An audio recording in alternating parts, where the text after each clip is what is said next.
Се зголемува бројката на заболени со коронавирус во светот. Вкупната бројка надмина 227.000. Првите смртни случаи од COVID-19 се регистрирани во Хрватска, Русија, Мексико, Никарагва и Ел Салвадор.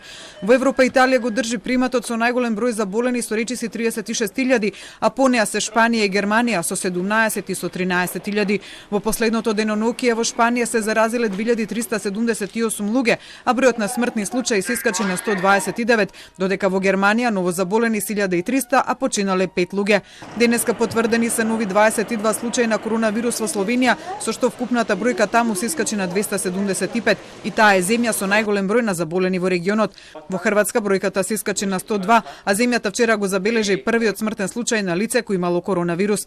Таму во моментов има повеќе од 12.000 лица ставени во карантин. Бугарија регистрираше 81 заразен, а само денеска 19 лица се потврдени дека се позитивни. Во Црнагора пак вчера се потврдени 6 нови случаи, со што бројот на заразени се искачи на 8, а во изолација се ставени повеќе од 3500 лица. Директорот на Институтот за јавно здравје Бобан Мугоч изјави дека епидемијата почнала да се шири.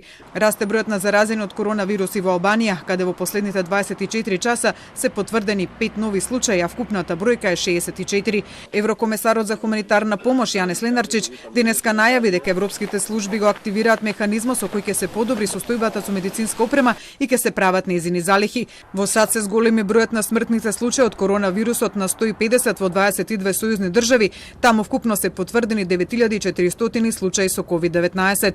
Во исто време бројот на жртвите од новиот коронавирус во Кина во изминатото денонокие се зголеми за 8, а бројот на заразени за 24, но други 819 лица успеале да се излекуваат. Ниту еден од новите случаи не е од градот Вухан, што беше епицентарот на епидемијата во земјата, но и во светот.